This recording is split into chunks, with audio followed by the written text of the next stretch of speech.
ഹരേ കൃഷ്ണ. സർവം ശ്രീ രാധാകൃഷ്ണ അർപ്പണമസ്തു. അധ്യായം 14. ഭൗതിക പ്രകൃതിയുടെ ത്രിഗുണങ്ങൾ. ശ്ലോകം 26.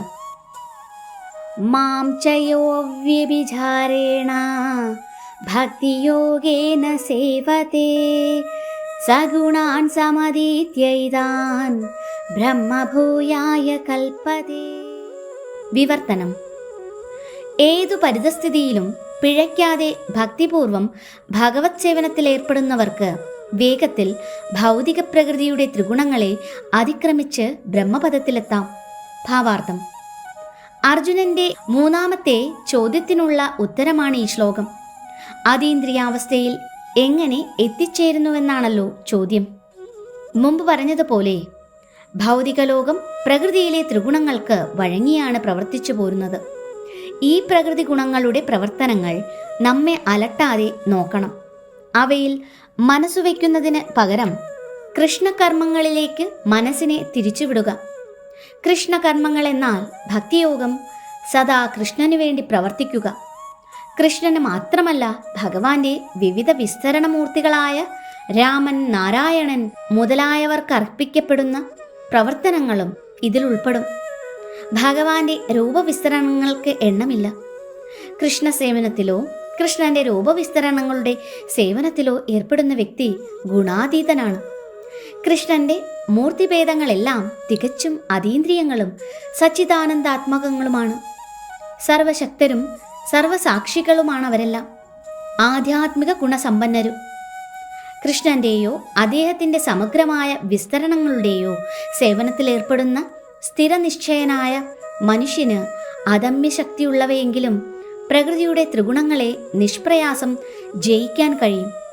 7-ാം അധ്യായത്തിൽ ഇത് വ്യക്തമാക്കിയിട്ടുണ്ട്. കൃഷ്ണന് സ്വാത്മാർപ്പണം ചെയ്യുന്നവന് പ്രകൃതി ഗുണങ്ങളെ വേഗത്തിൽ അതിക്രമിക്കാം. കൃഷ്ണാവബോധമുദിക്കുക അഥവാ ഭക്തിപൂർവം ഭഗവത് സേവനം ചെയ്യുക എന്നാൽ കൃഷ്ണനോട് തുല്യത നേടുകയെന്നാണർത്ഥം.